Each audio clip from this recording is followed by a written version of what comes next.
Peace, peace, peace. What's going on? We'll get started here in a second. I know it's a little late. Full of energy. We got TikTok. We got Instagram. We got Facebook. We got YouTube. We got Twitter. Today we're going to talk a little bit about credit and some of the things you want to be careful of in relation to credit. We got Jersey in the house.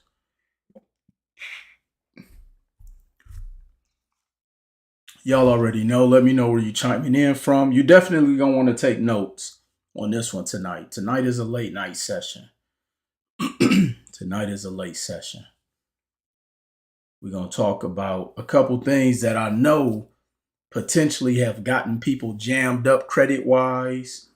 Some type of credit accounts to be careful of. We got Vegas in the house. We got New York, Connecticut, Palm Springs. What up? We got Los Angeles. We got Tennessee, Winston-Salem, North Carolina. We got Philly. Philly is always in the house. Always. Alabama. Welcome, welcome, welcome.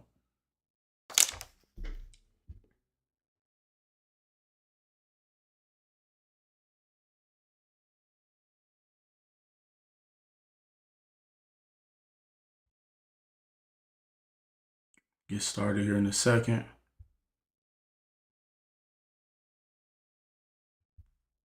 We got Michigan. We got Sacramento. Y'all bear with me. I forgot to type something in Instagram.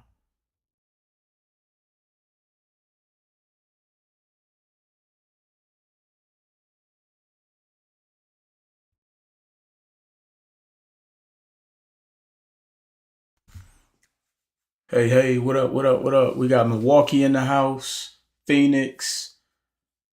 I always know when Detroit is here. What up, though? Welcome, welcome, welcome. So, wanted to come on. So, I was actually having a dialogue. I was speaking with someone the other day, and we got to talking about, why their credit was in the position it was in. Person like, look, I don't have any collection accounts. My credit is good. Don't have any late payments, etc., etc., etc. But recently, I went out and got an account from a furniture store, and my credit dropped. What happened? Let me say that again.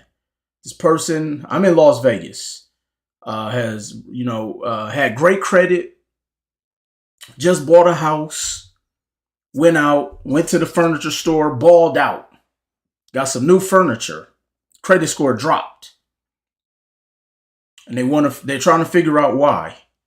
And so I said, you know what, send me your login so I could take a look. And long and behold, let me tell you what actually happened. And this happens often. Okay. So I need you guys to really be careful with accounts that are actually department store cards that are attached to lines of credit and not necessarily credit cards. They can disguise it in different ways. I'm not a fan of Dave Ramsey. No. Or let me say, I don't think his teachings are applicable in today's society. I guarantee you he accepts credit cards for his programs. So one of the things that I'm often telling people is you have to be careful with credit lines or credit cards or lines of credit that you apply solely just for whatever it is that you need assistance with. I'll give you an example. So let's say you're at a mechanic shop. Okay, you got to get all brand new tires. And depending on the type of vehicle you have, those tires may be $500 a piece. Okay. You got four wheels, $500 a piece, 4 times 500. That's $2,000. So let me tell you how this goes. Some of you guys may already be knowing where I'm going with this. So you're at Pet Boys, you're at Big Old Tires, whatever the name of that tire company is, or you're at an auto mechanic store, and you get a line of credit or a credit card for that particular store, and you can only utilize it for their services. Here's what ends up happening. They give you just enough for whatever your emergency is. So again, you're at the tire shop, you're at Pet Boys, you're at Big Old Tires, you're at Midas, wherever. You need to get 4 brand new tires, $500 a piece. The mechanic or the tire person done talked you into getting 4 brand new tires. You don't have the money. And they say, you know what? All you need is a 600 credit score. And you can get approved. All you need is a 600 credit score and you can get approved. Okay? So you apply. He tells you or she tells you this is also going to build your credit. And you're like, you know what? I could use this account because I'm trying to get some credit to report on my credit. And here's what ends up happening. So you get approved for the card. You get the brand new tires. You get home. A couple weeks later, you check your credit report. You get dinged. Your credit score just dropped 100 points. Here's why. What they didn't tell you is that line of credit specifically just for Pet Boys, that line of credit specifically just for Big Old Tires or Midas, to get those 4 brand new tires that are $500 a piece, which is $2,000 in total. They gave you a line of credit, or they gave you a credit card in the amount of $2,100. What just happened? You maxed out that credit card. You maxed out that line of credit. So now your score just dropped. I can't tell you how many credit reports I see that I've looked at, that I've attempted to help people restore their credit. They get jammed up in those situations.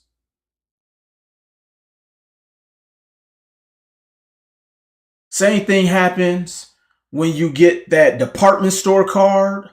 Same thing happens when you get that care credit card.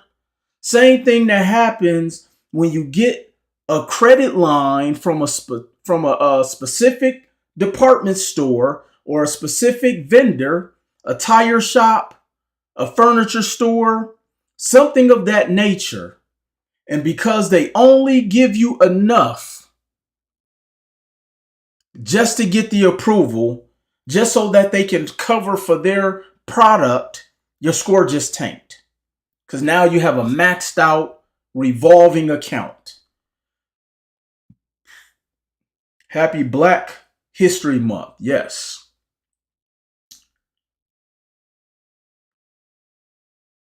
Pray to go. You must be lonely. People who have negative stuff to say all the time, they're usually lonely or broke or both. And so here's the thing. I often tell people,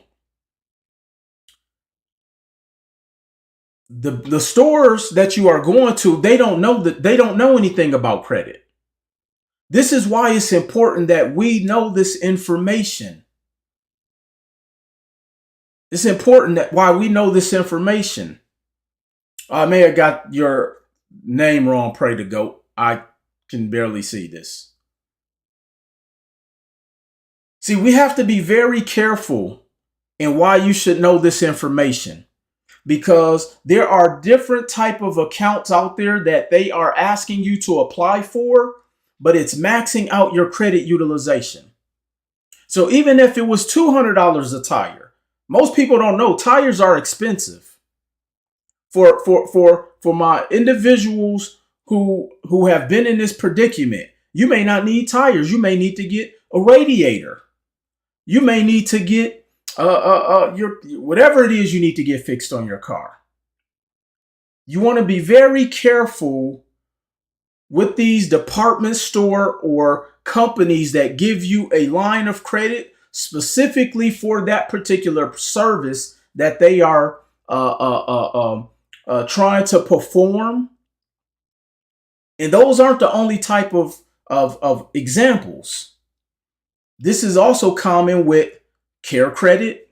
This is common with department store cards. Yes, it is very super slick. But again, it's not their fault. They don't know this stuff. They don't. That's why it's up to us to know this. Yes, what they don't tell you. The shit they don't tell you, as I often say. Depending on what you're doing, sometimes money is better. Well, here's the thing I'm going to say about that. It's definitely, but see, here's the thing we also have to look at. If you're in a position where you need to get your car repaired and you don't have the money, what do you do? See, this is why I often tell people your credit has to be in position. This is why you want your credit to be in position for emergencies. I've been preaching this for a very long time, that you want your credit to be in position for emergency purposes. See, a lot of people, it fascinates me. Yeah, definitely don't finance no rims. See, credit should be utilized for two things. One, to create cash flow, or two, for emergencies. Because if you're in a position, I can't tell you how many times I've seen people who needed to get a water heater and couldn't afford it, who need to patch their roof and couldn't afford it, who have an emergency situation and they can't afford it. So credit, I often say, it's used for two different scenarios, either for emergencies or to create cash flow. What do you do when your water heater goes out and you got to come up with $4,000? What do you do when your car clunks out and you have to get something replaced, where you got to get your fuel injectors replaced for $2,500? See, credit is in a case of emergency brake tool. Credit is utilized to create cash flow, to create revenue, to create income. But see, most people only recognize credit for consumer purchases. Most people only recognize credit for consumer purchases. See, this is why I say that he who has the data wins. We have to have enough data, because when you learn the proper information to put you in the best position, you can make better decisions. Or is it for low ass APR and not need down payment for everything? I mean, this is what I tell people. You use your credit for how you see fit for you to use it. But what I try to teach people is to use credit to make money. You use credit to make money. Because if we play the statistics, the average person makes less than $47,000 a year. 66% of Americans make $47,000 or less a year. And so with that being said, with the rising cost of everything, with everything being inflated, with gas up 61%, with eggs up, 47%, like the cost of living is up for everything. So how do you take your money that you're barely surviving off of personally and get ahead? But see, here's what I tell you that kills more dreams and hopes. This fallacy that people tell you to save your money. Because here's what ends up happening. Having that saving your money mentality creates a false sense of security for you. because something in life will always happen. I very rarely have seen anyone who was a massive saver of their money who was not in a bad financial situation. Now, here's the contrast of that.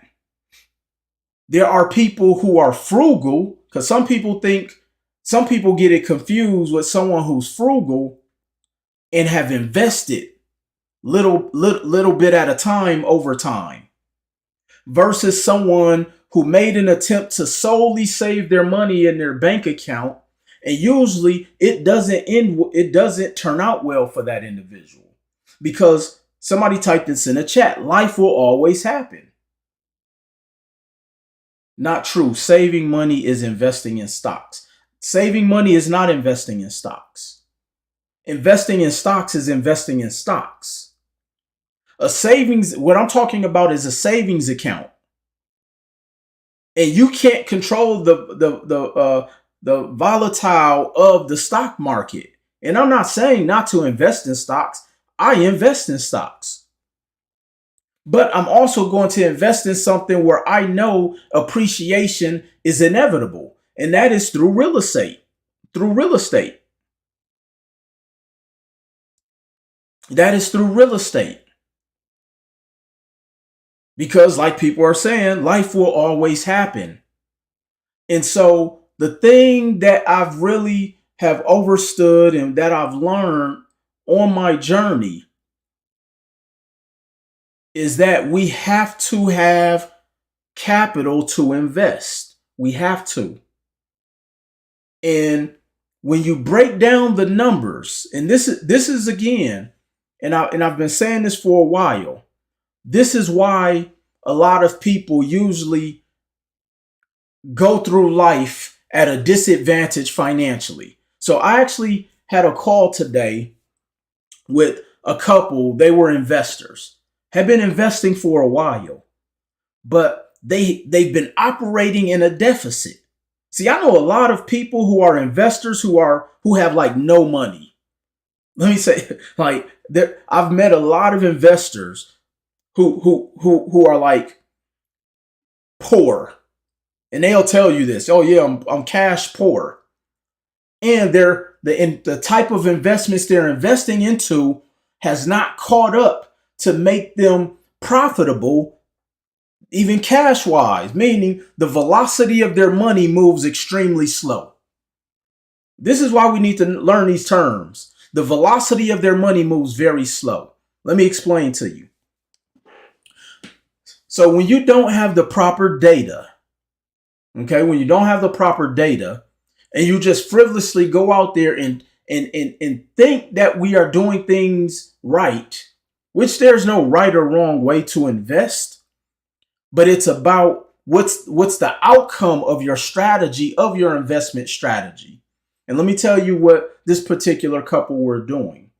They were going out there utilizing MCA loans to invest.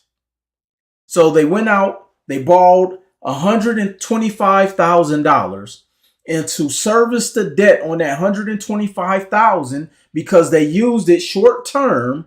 They use short-term money. Facts. Only invest in shit you know about. They were using short-term money. That $125,000 was costing them $17,000 to service that debt. Let me say that again.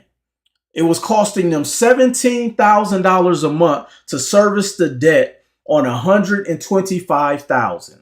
Now, I don't know about you guys, but I've yet to find an investment property that you can buy for $125,000 and the rent is $20,000. I'm still looking for that property. But this is what they were doing because this was all they knew. And so they were referred over to me because they were running out of money.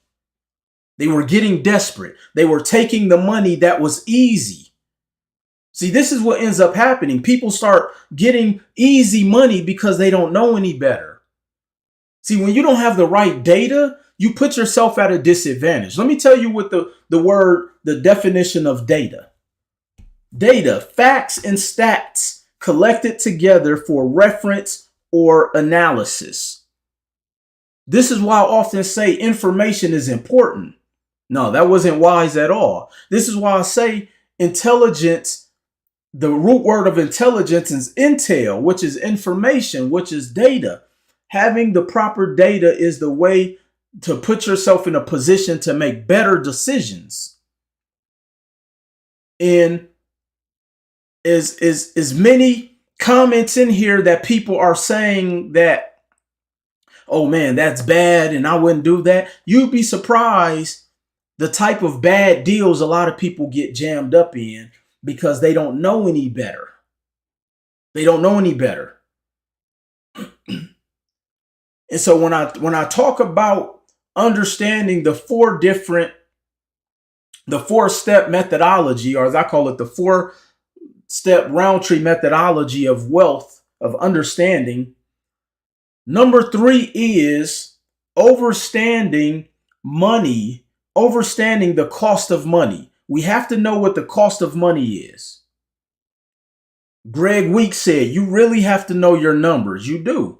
You have to know the cost of money. And most people do not know the cost of even their own personal money. This is why people overspend. Most people do not know the cost of the money that they make. They don't. This is why most people overspend. If you don't have a monthly budget, if you don't have a financial statement, if you don't know what a debt schedule is, if you don't know what your own personal financial statement is, if you don't know what your expenses are down to the penny, if you don't know what your net and your gross income is, because I guarantee you, if you ask 10 people what is their income, they only know their gross. 99.9% of the people do not know their net. They don't. They don't. Most people do not know their net income. This is how I know most people don't know the cost of money, which is why it's hard for people to make sound investments. Yesterday, I did a breakdown. It was either yesterday or the day before about the cost of money when it comes to credit and why I don't ever mind leveraging credit to go and do business or make real estate investments or to buy into businesses or to grow my marketing campaign. And here's why. See, when we think about the average APR on a credit card, which is about 13 to 20%, everybody put 13 to 20%. I'm about to share something with you guys.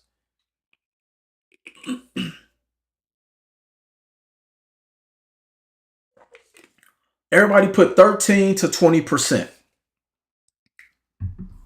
See, most people, when they hear 13 to 20%, they think that's expensive. What up, AD? What up, bro?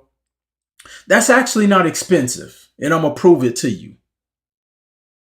See, the reason it sounds expensive to most people is because they are only used to using debt as a consumer. Appreciate the badge, Greg Weeks.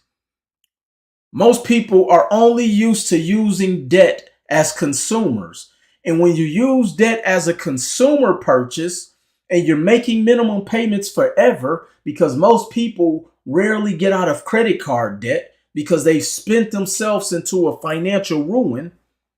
This is why 13 to 20% looks expensive when it comes to leveraging debt.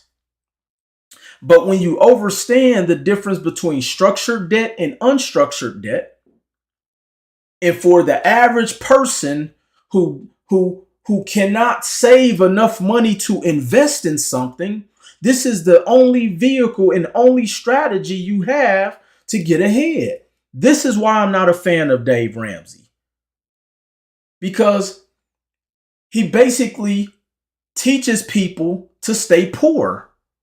Now, if you want to just live off the grid, follow Dave Ramsey. I will send you his course. I bought it 15 years ago. I'll give it to you. But if you are really legitimately trying to position yourself, position your family to have some form of assets, you can't use the word wealth building if you don't own anything. You can't hashtag wealth building if you don't own anything. What up, Fish? If you don't own anything, you have no wealth. Your income is not wealth. It's not. Wealth is an accumulation of assets. With your income, once you stop working, the money stops. Yeah, you gotta study this stuff. I'm telling y'all, like I'm in the labs. I'm always breaking down the cost of my money. And Dave does real estate. Y'all gonna get enough followers. The average consumer thinks 13 to 20% is expensive. Okay, let me give you two scenarios. First, let's just talk about someone who runs a business. Okay, let's talk about someone who runs a business. And when we talk about 13 to 20% being expensive, I need you guys to write this down. Who's taking notes? Let me know in the chat who's taking notes. I'm telling you, this information will save your life. This type of information will save your life. Who's taking notes?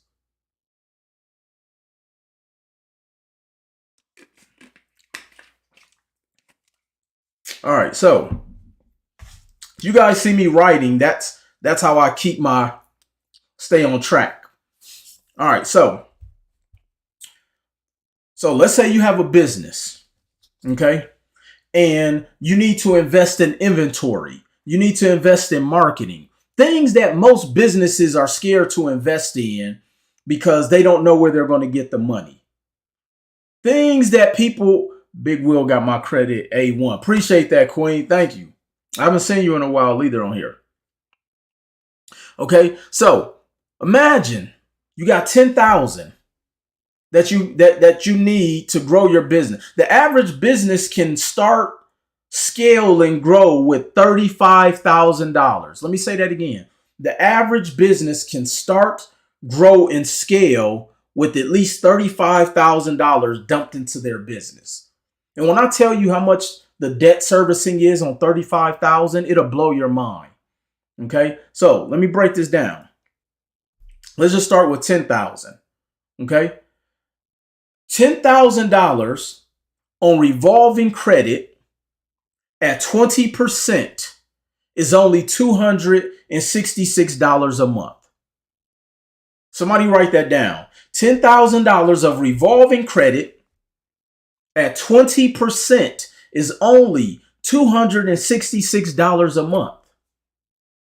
Now, let's say you have a business. Let's say you don't even have a lot of clients. Do you think it is impossible to make at least $266 a month in your business? I don't care if you're a barber. I don't care if you are picking up trash. I don't care if you have like any type of business you have. Do you think it is impossible to service the debt on $266? A hairstylist? Give me any industry. And all you have to do is make a minimum of $266 to service the debt on $10,000.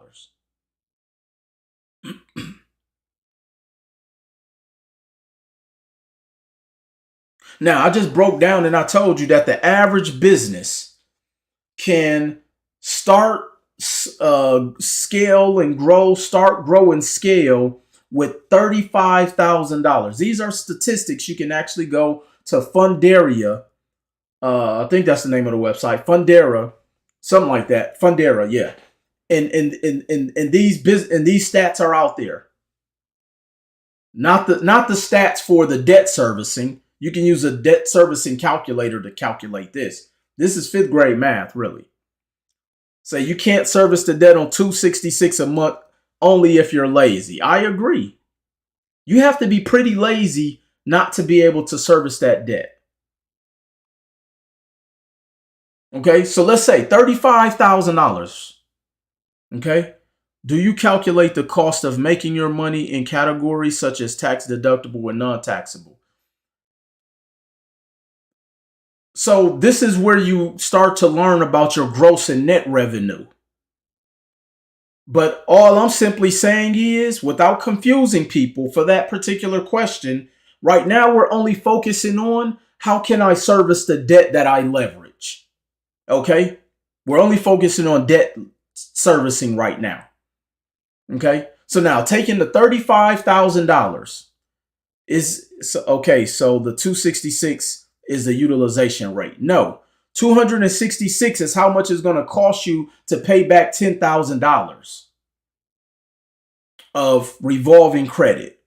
Now, now here's where people get tripped up. They'll only go get 10,000 and max that out. No. This is why I teach people to build your capital stack. I'm not letting you spend 10,000 unless we got you 50,000. Let me say that again. I'm not letting you spend $10,000 of your credit to grow your business until we help you get 50, because I can't let it impact in your credit profile. So now you can't go and get any more credit. Okay. God's voice. I just told you that 10,000 will cost you 266. If that's what you're asking. Okay. So say my business got approved for 10,000 today. How should my business move? I don't know what your business does. Again, guys, I'm giving you guys surface level info. If you want particulars for your particular business, you have to book a call. Okay.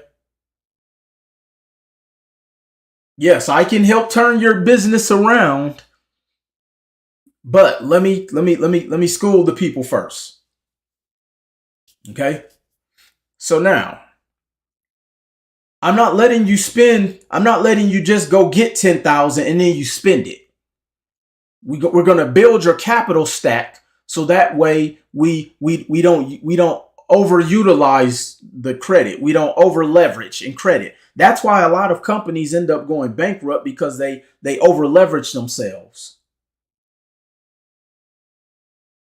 I believe you can cap out in business credit. That is not true. That is not true. I've been in this space over 12 years. That's not true. You can't cap out in business credit. You only cap out if, one, your business shows no revenue, and two, you don't know what you're doing, or you got bad credit, or you max, or your credit utilization on your personal credit is bad. Okay. So now the 10,000, we're not maxing that out. We want to build your capital stack and then use the 10,000. Now, going back to where I said that the average business can start, scale, and grow with 35,000. Did you guys know that $30,000 of revolving unsecured credit is only at 20% APR is only going to cost you about $800 a month? Let me say that again. $30,000 of unsecured revolving credit at a 20% APR is only about $800 a month. Do you think it is impossible with the right product, the right marketing campaign, the right messaging, the right target audience? Stop trying to sell to your friends and family. You done burnt them with the last 5 things you tried to sell them.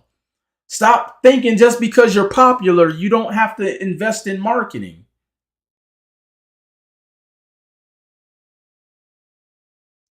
See, once you learn these strategies, once you learn the cost of money, now you can remove the emotion of how you do business. So when somebody brings me an opportunity, I can remove the emotion. For those who didn't see, go and look at my page from like the past couple of days. I actually did a walkthrough at a property. Okay. And we were trying to get into this property for like about a month. The city had it boarded up. And we eventually got into the property. I got a drill pulling the screws out the board to get into the property. And we get in the property, and there were squatters who at one point were living in there. There's bottles of urine everywhere. It smelled bad, the whole nine. But because I understand the numbers, I remove the emotion of what the property looked like. And immediately I just figured what this property would cost me to get into and how much the property could make. And once I broke the numbers down, and I was able to do it just like that because I understand the cost of money, I was essentially able to get into that property at 21 cents on the dollar. Let me say that again. I was able to get into that property at 21 cents on the dollar. So once we got in, I already know that I can get into the property for 80,000. It's probably going to cost me another 80,000 to do the rehab. So I'm all in at 160. The ARV is going to come in at about 330. The debt servicing on 160 is probably going to cost, on 160 is probably going to cost me about $900 dollars on a 30-year fix based upon the interest rate that I know I can get for that property. And the debts in the rents I can get on that property is $1,800 a month. See, when you know the cost of money, you remove the emotion. When I understand how much the debt is going to make me, I can remove the emotion. I don't care what the house smelled like. I don't care what neighborhood the property is in. I don't care the condition. I don't care who owned it first. I don't care what the backyard looks like. I don't care if it's not appealing to me. I'm not living there. All I know that the property is going to cost me X amount of dollars to service the debt, and I can make this amount every single month. It makes sense and sense. But because we don't know the cost of money, this is why we don't make money.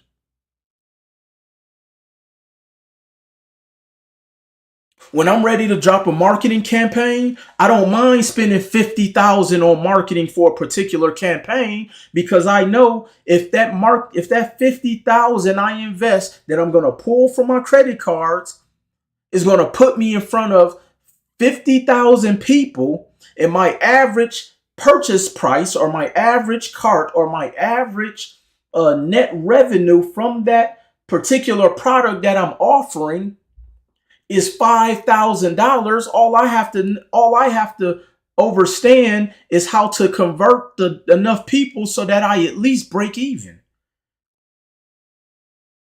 That's how I do business. I don't overcomplicate it. Because here's why this is the only reason I tell people, when people come to me and they're scared to spend money for something that they said they've been praying to make happen, all that tells me is that they lack confidence in their ability. I was on a call a couple days ago by a very highly influential business entrepreneur who's recognized globally. And somebody came on talking about their problems, and he said, "Your product sucks. The way you even pitched it to me sucks. That's why nobody's buying." And so we have to first understand that a lot of the times, if you're scared to use the bank's money to grow your baby, your business, or invest in real estate, either you don't know what you're doing, you lack confidence, or your product or services suck. Those are the only reasons why, because everything is solely based on numbers. Definitely would be Mr. Wonderful how he talks, but it wasn't him. But when you break it down to its lowest common denominator, that's really how business works. Hence the term Shark Tank. See, a lot of people, the reason their business will never grow, they got too many people around them who keep telling them how great they are. No, your product sucks. Your messaging sucks. Your website sucks. And you lack confidence. We got to stop letting people gas us up. You need people around you who are going to tell you the brutally honest truth.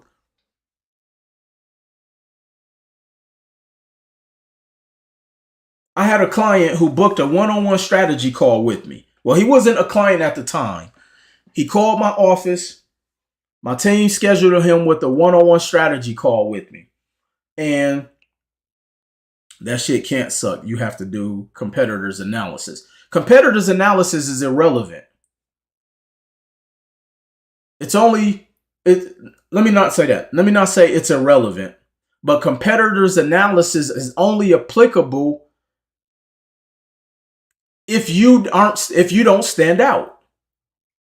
Now, of course, because here's the thing. Some people are worried about their price and often say a person is willing to pay you whatever they deem your value to be. And here's what I mean. Do you think Lamborghini cares what their price is? Because they're not in competition with whatever a lower end vehicle price is. So we have to understand that it's the value that is going to be your product analysis. People buy based upon value. Like, why do people buy designer when this Whitney Houston t-shirt comes from the exact same factory that the Gucci t-shirt comes from? Whereas this t-shirt I paid $15 for, and then I have t-shirts that I've paid $1,700 for. That's not product analysis. That's not competitor analysis. That's the value that people deem, or where they value your product or service at. It's all value, or what the people stamp your value at. I think we put way too much into it. Now, yes, I do agree that you have to build up your value. There was one point in time where I did consultations for $25. But then here's the irony about value. When I started to increase my prices, I got more clients. So sometimes, because we do so much studying and trying to be so perfect and do all of these product analysis and research and development, you price yourself out of competition, because sometimes people don't like cheap. Even though people may complain about your price, people don't like cheap. And people who complain about my prices and my fees, that's not my client. Why would I stop everything I'm doing, me making millions, helping people make millions, to stop and pour into you for you to make millions, but you want me to coach you for free so you can take my free information and go make millions?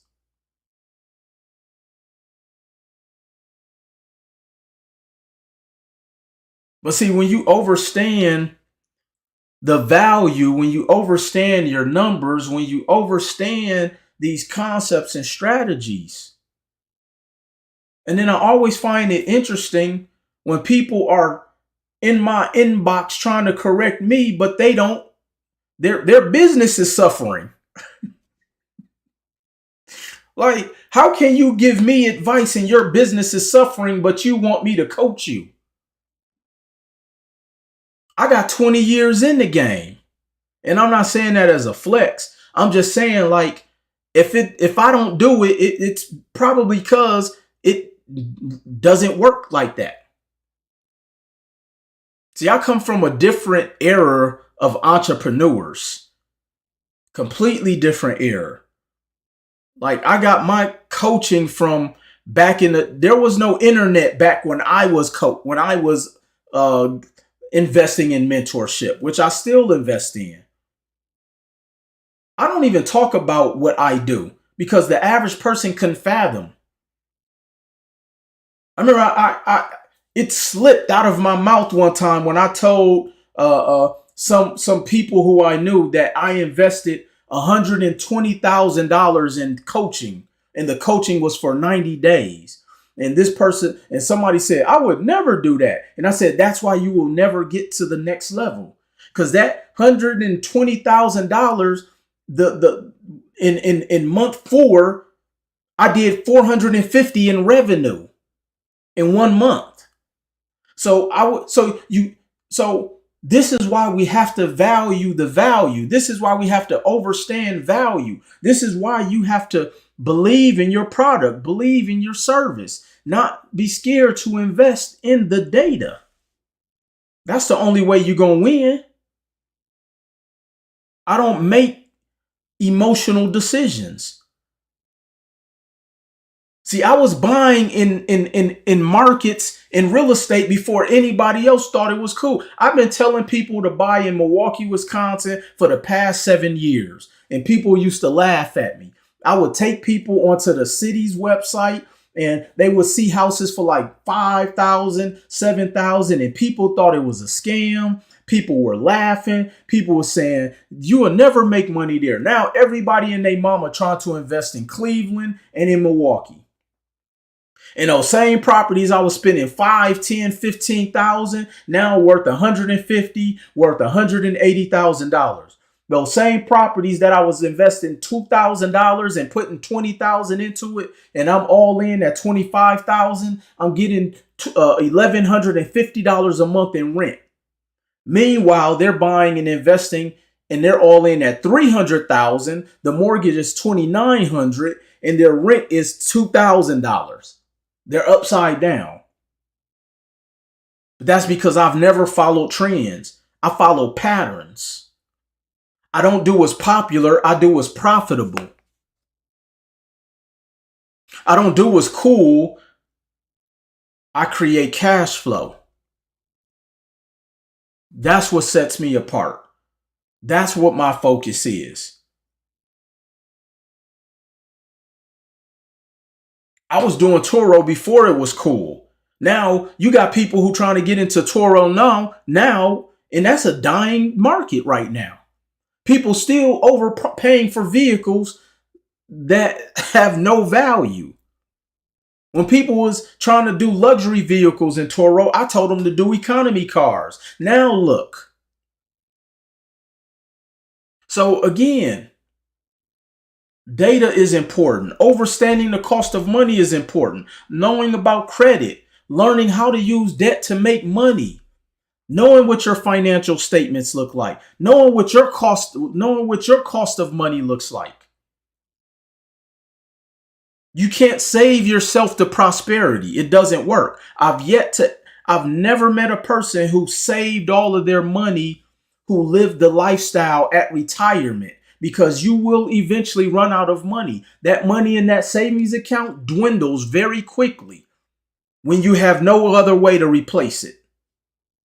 It seems like it goes a lot faster. But even if you only had 3 to 4 investment properties at your age of retirement, and you're making an additional $3,000 a month out of those 4 investment properties, that's $36,000 a year. So on top of your retirement money, what could an additional $36,000 a year do without you doing anything? But then you also have appreciating assets that you can borrow against at any time, tax-free. So now you're not putting your money in a savings account that makes you no money. You now are dumping it into cash flow producing assets that appreciate. You can pass those down. You can borrow against them tax-free. This is why wealthy people dump their money in assets. You ain't never heard somebody say, oh, I'm saving up for that property. No, we say, I'm going to go borrow the money to get that property. When I hear people say, oh, I'm saving to get into real estate, I have to correct them. First thing I ask is, how long have you tried to do that? Well, I tried back in like 03, and then a crash happened, and then, my tires went out, and then, I had a baby, and then like I lost my job. Like life is going to always happen. Life is going to always happen. But when you have the right data, when you have the right intel, this is what you say. oh, it's going to cost me this much to get into this particular asset class, and it's going to make me this amount of money after I service the debt, and I'm getting this percentage of return. Oh, let me go borrow the money. Because, see, you don't pay taxes on debt. This is why you hear wealthy people talk about debt. This is why the country is in debt, because they don't pay taxes on it. See, I need somebody to type this in the chat. I'm about to get off of here because I get excited. And then when I get excited, I can't sleep. And I need my rest. I get up early. I got to get to the gym. I got to get my son to school. I got to have my energy for tomorrow. So I got to get off of here soon because I get excited. See, there's a saying that says success leaves clues. And when I learned that a long time ago,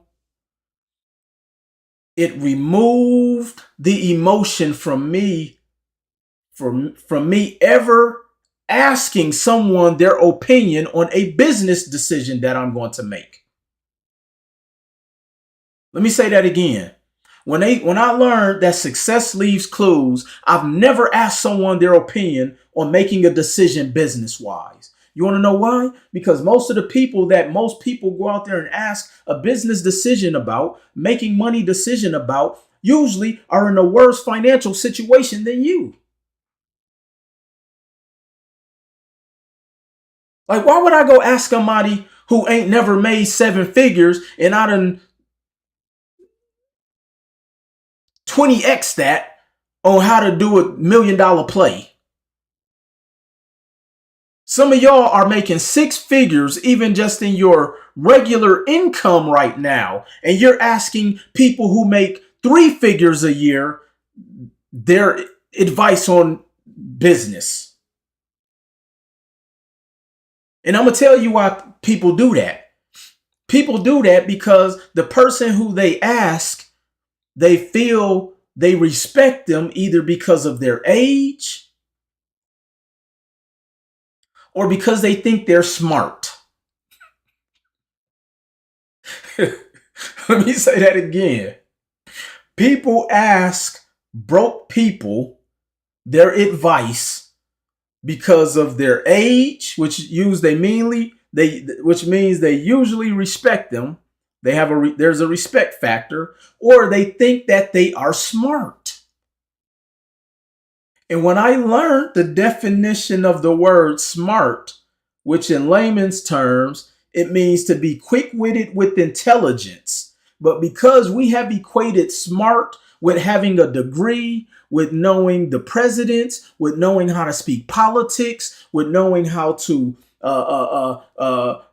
what Adam and Eve's middle names were, like we have equated smart to memorizing facts from that serve no economic or financial purpose.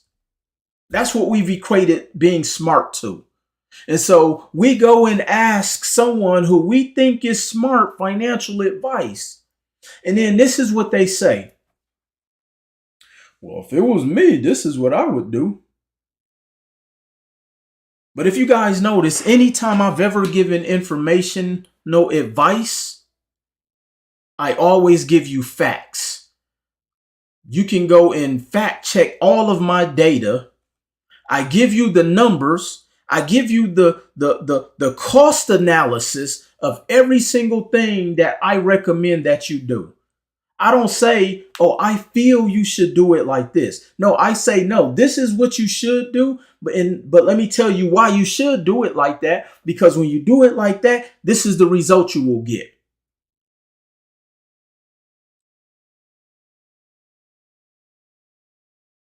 And it's not that I'm smarter than anybody else, but I understand concepts. Again, I understand patterns. I understand keeping it simple and running the numbers. This shit is 5th grade math, y'all.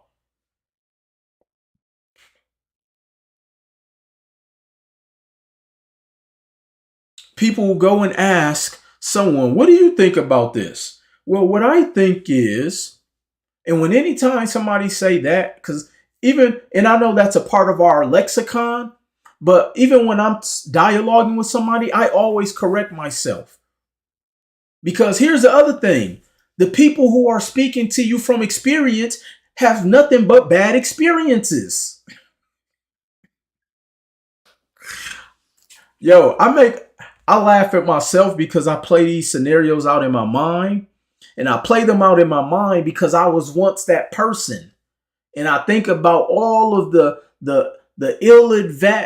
ill-advised mistakes I've made, and I probably could have been further than where I was, but I was doing all of the things I'm trying to teach you guys not to do. Let me give you an example. Yeah, your loved ones will talk you out of it because they don't know. Think about this. People talk you out of good things because they don't know any better. And so the only thing they do is they give you an analysis based upon how they feel. People don't ever speak to you based off of data.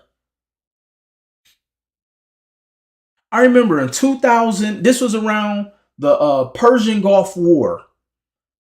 The stock for XM radio had just come out. Okay. It was at like 50 something cents a share or something crazy. It was extremely low. I didn't know much about stocks at the time. Now, mind you, I had a coworker who I assumed he was smart because he was older. Let me not use the word old. I assumed one of my coworkers was smart because he was older. I didn't know his background.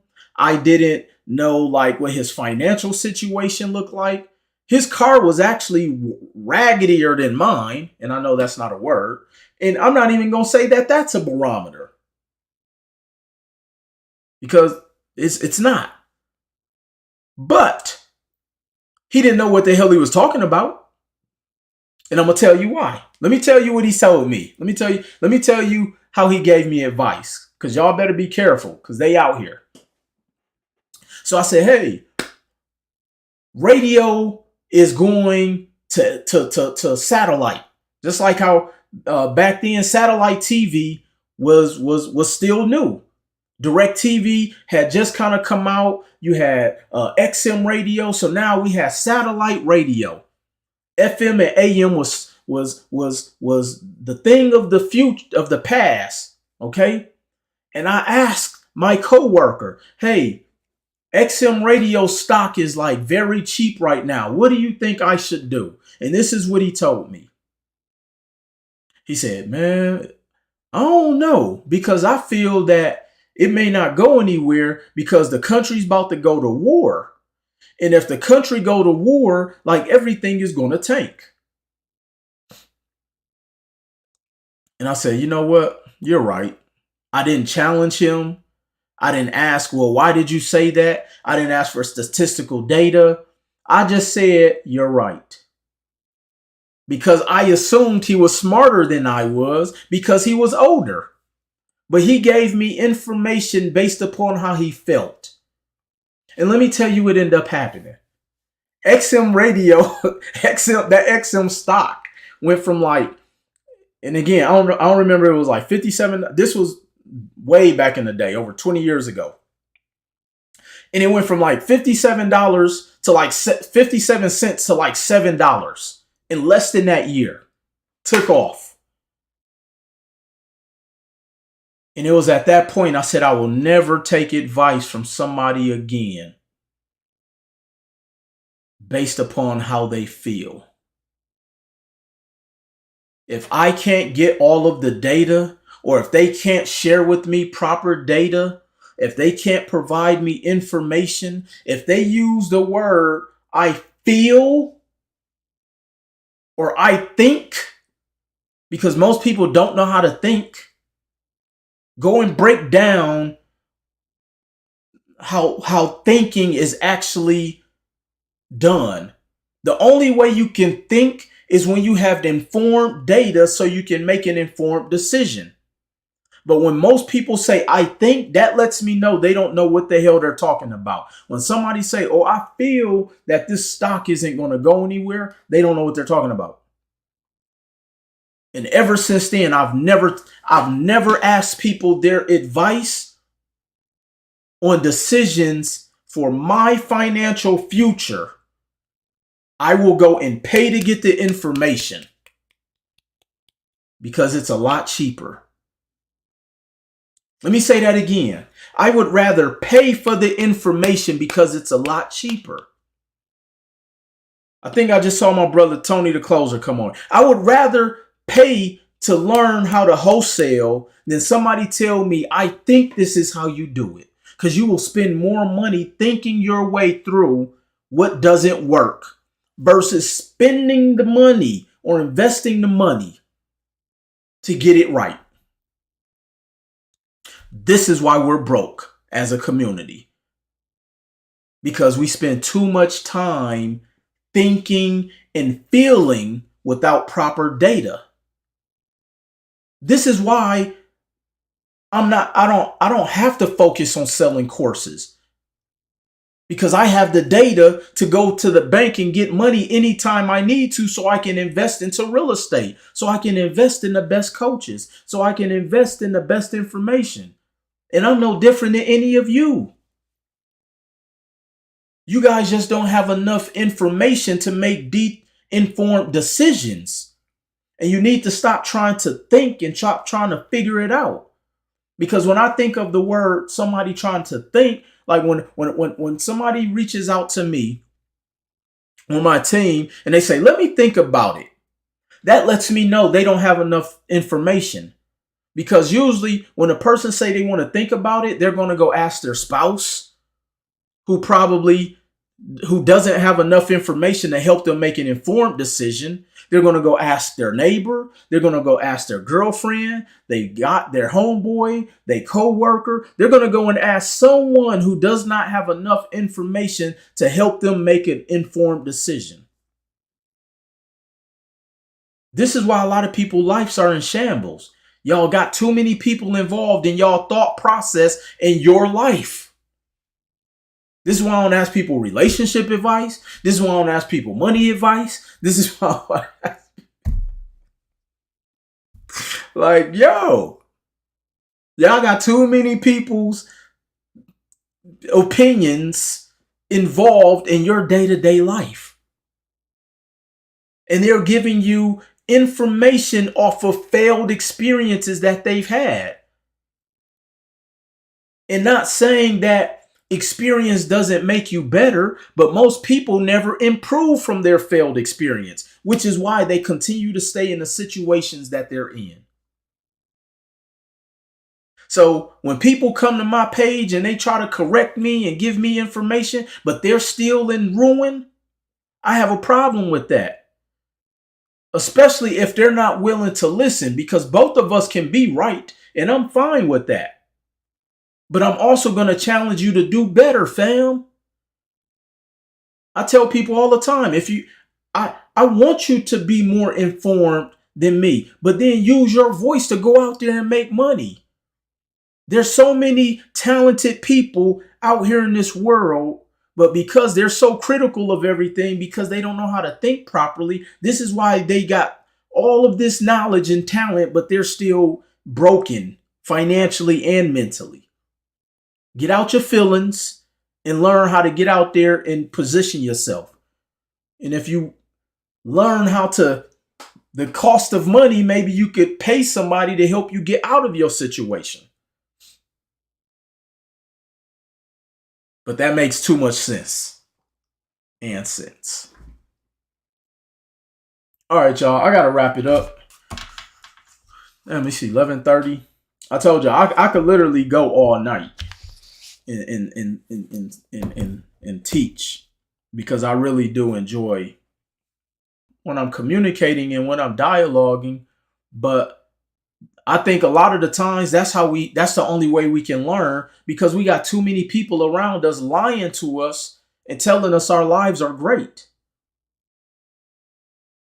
One of my mentors taught me a long time ago. He said, Will, never believe your own hype. And this is why sometimes a little bit of success is worse than failure. Because when people have a little bit of success, you can't tell them shit. And you always got to make sure that you're learning. You always got to grow. You always want to do better, be better. Like anytime somebody asks me like what are you working on? I always say I'm working on being a better version of who I was yesterday. That's like my daily goal. One of my many daily goals is being better. And being better really is just the intangibles. Having more patience, having more grace, having more confidence, believing in myself, all of the things that most of us are not used to being. The world's biggest minorities are losers. Are winners. Let me say that again. The biggest minorities on this planet are winners because most people have been losing on such a high level for most of their life. I don't care what kind of car you see them pull up in at their job. I don't care how big their house is. When they close their eyes, a lot of people are miserable. They're broken. They're dealing with all of the emotions of why people go through the things they go through because we're broke. Our spirits are broken. We're mentally broken. We're emotionally broken because nobody is teaching or speaking life and existence back into us. This is why I get on here and I get excited. I'm just trying to inspire you. What you do with the information is solely up to you. Because guess what? I know how to take this information and calculate and go get some money from the bank. And all I'm trying to do is take the little bit of information that I have and put y'all up on some game for the free. Like this shit I be teaching y'all, like you gotta go spend like 20,000 in some of these programs to learn this stuff. So, all right, y'all. I appreciate y'all. And again, as always,